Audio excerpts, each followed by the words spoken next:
Good morning class. Today we are going to study about the topic cholesterol deposit. In previous class we have studied about the fat deposition in the main topic that is intracellular accumulation. आज भी हम main topic intracellular accumulation में next point पढ़ेंगे cholesterol deposit. Okay, तो cholesterol deposit हमारी body में कहाँ कहाँ होता है. So in intracellular accumulation of cholesterol and its ester in macrophages during in hypercholesterolaemia. तो यहाँ पे कोलेस्ट्रॉल का डिपोजिशन कहाँ पे हो रहा है, मैक्रोफेजेस में हो रहा है. ठीक है, तो मैक्रोफेजेस में जब कोलेस्ट्रॉल का डिपोजिशन हो रहा है तो वो किस फॉर्म में कन्वर्ट हो जा रहा है, सेल्स, फोम सेल्स में.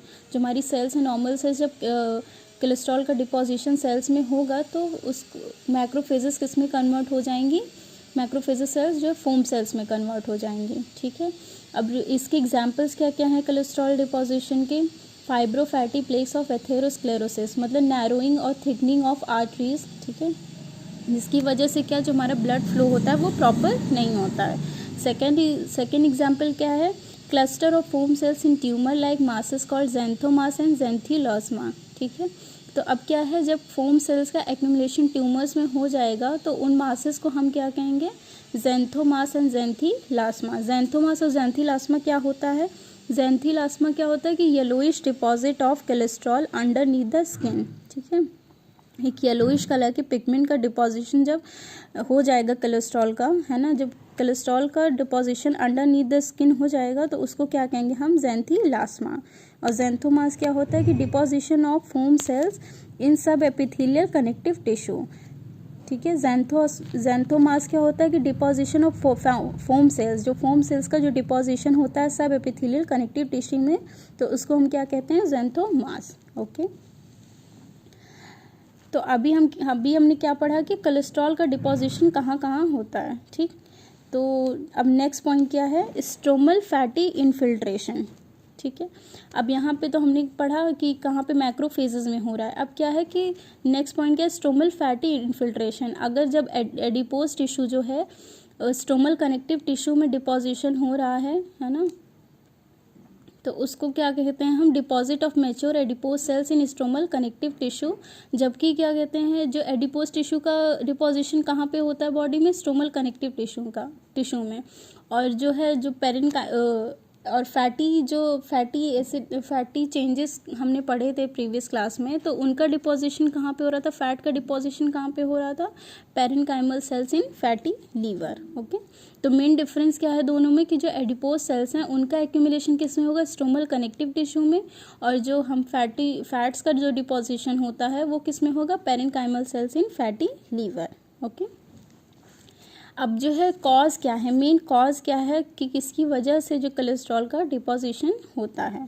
तो ओबेसिटी में be called as the main cause, है ना, मेन कॉज हम उसको कंसिडर कर सकते हैं कोलेस्ट्रॉल डिपोजिशन का. ठीक है, फैट जिसको हम कह सकते हैं एक तरीके से कि फैट क्यों, मोटापा जो है, ओबेसिटी जो मोटापे की वजह से जो कोलेस्ट्रॉल डिपोजिशन होता है ना. तो ये मेन साइट्स कहाँ कहाँ पे कोलेस्ट्रॉल का डिपोजिशन हो सकता है, हार्ट में हो सकता है, पैंक्रियाज में हो सकता है. ठीक है,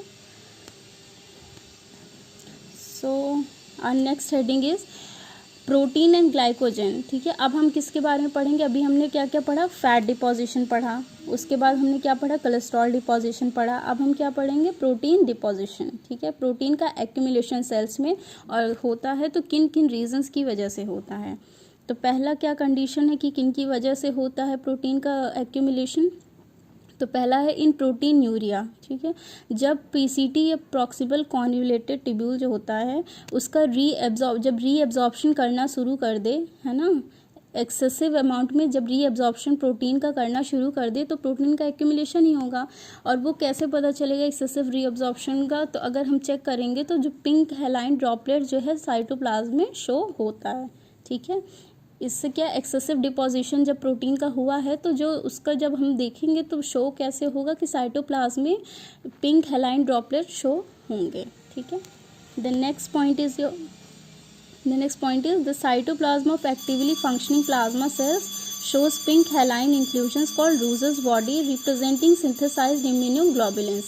मतलब कि इसमें क्या कह रहा है कि जब इम्यूनोग्लोबुलिन का एक्सेसिव अमाउंट में जो प्लाज्मा सेल है, प्लाज्मा सेल के साइटोप्लाज्म में जब इम्यूनोग्लोबुलिन्स का एक्सेसिव अमाउंट में डिपोजिशन हो जाएगा तो उसको हम क्या कहते हैं, रूजल्स बॉडी कहते हैं। ठीक है, उसको क्या कहते हैं, रूजल्स बॉडीज़। ठीक है, क्या कह रहे हैं यहाँ पे कि जब इम्यूनोग्लोबुलिन का प्लाज्मा सेल्स के साइटोप्लाज्म में एक्सेसिव अमाउंट में डिपोजिशन हो जाए तो उसको हम क्या कहते हैं, रूजल्स बॉडीज़। ठीक है, तो ये दो क्या क्या पॉइंट्स, पहला क्या है, इन प्रोटीन यूरिया, जिसकी वजह से मतलब पीसीटी जब एक्सेसिव अमाउंट में रीअब्जॉर्प्शन करने लगता है तो प्रोटीन्स का, तो उसकी वजह से होता है। सेकंड क्या है कि प्लाज्मा सेल्स के साइटोप्लाज्म में जब एक्सेसिव अमाउंट में इम्यूनोग्लोबुलिन का सिंथेसिस हो तब हो सकता है ना। और नेक्स्ट थर्ड पॉइंट क्या है कि the cytoplasm of hepatocyte shows eosinophilic globular deposit of mutant protein. मतलब जो हिपैटोसाइट्स होते हैं, हिपैटोसाइट्स क्या होते हैं, cells of parenchymal tissue of liver. ठीक है, जो पेरेन्काइमल टिश्यू होते हैं लीवर के, उसको हम क्या कहते हैं, हिपैटोसाइट्स कहते हैं। ठीक, तो जो हिपैटोसाइट्स का जो साइटोप्लाज्म है उसमें जो है म्यूटेंट प्रोटीन का एक्यूमुलेशन ज़्यादा हो जाए तो वो क्या शो करता है, इओसिनोफिलिक ग्लोबुलर डिपॉजिट शो करता है। ठीक है, नेक्स्ट पॉइंट इज मैलोरीज बॉडी और alcoholic हेलाइन in the hepatocyte is intracellular accumulation of intermediate filament of cytokeratin and appear as amorphous pink masses। ठीक, इसमें क्या कह रहा है कि जो है जब हम क्या कहते हैं, हिपैटोसाइट में ज़्यादा एक्यूमुलेशन हो जाए, किस चीज़ का एक्यूमुलेशन यहाँ पे कह रहा है, जब हिपैटोसाइट में इंटरमीडिएट फिलामेंट्स ऑफ साइटोकेराटिन का ज़्यादा अमाउंट में एक्यूमुलेशन हो जाए तो हम उसको क्या कहते हैं, मैलोरीज बॉडी कहते हैं। ओके, उसको एक टर्म दिया गया है जिसको हम क्या कहते हैं, मैलोरीज बॉडी। ठीक है, तो हिपैटोसाइट में जब इंटरमीडिएट साइटो फिलामेंट जो है साइटोकेराटिन का, उसका एक्यूमुलेशन हो जाए तो उसको हम क्या कहते हैं, मैलोरीज बॉडी और अल्कोहलिक हेलाइन। ठीक है, और वो किस फॉर्म में शो होता है, अमॉर्फस पिंक मासेस के फॉर्म में शो होता है। ठीक है, तो ये क्या हमारे 4 पॉइंट्स हैं, जो पहला point, first point, second point, third point, fourth point, ये हमारे क्या है, 4 पॉइंट्स हैं जिनकी वजह से क्या कहते हैं, प्रोटीन का एक्यूमुलेशन क्यों होता है हमारी बॉडी में। ये 4 पॉइंट्स एक्सप्लेन करते हैं कि किन किन रीजंस की वजह से प्रोटीन का एक्यूमुलेशन होता है हमारी बॉडी में। ठीक है, इसके पहले हमने क्या पढ़ा था कि फैट का एक्यूमुलेशन कैसे होता है बॉडी में या फिर क्यों होता है। फिर इसके बाद हमने पढ़ा कि कोलेस्ट्रॉल का एक्यूमुलेशन क्यों होता है बॉडी में और किन किन पार्ट्स में होता है।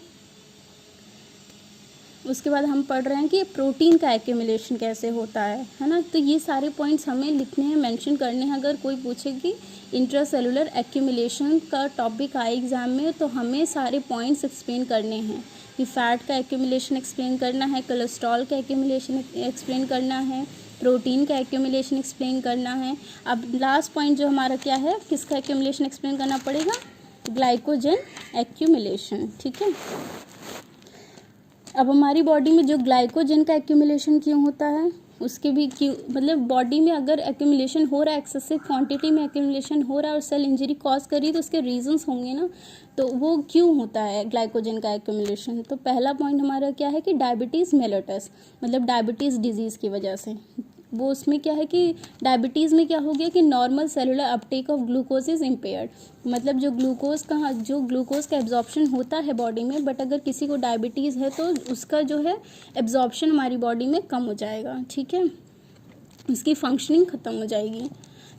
ओके, तो अब इसका एक्यूमुलेशन कहाँ कहाँ पे हो रहा है, एक्यूमुलेशन इन किडनी में होगा। जैसे कि किडनी में कहाँ, कौन से पार्ट में, proximal convoluted tubular descending loop of Henley. ठीक है, लीवर में होगा एक्यूमुलेशन, पैंक्रियाज में होगा, कार्डियक मसल्स में होगा।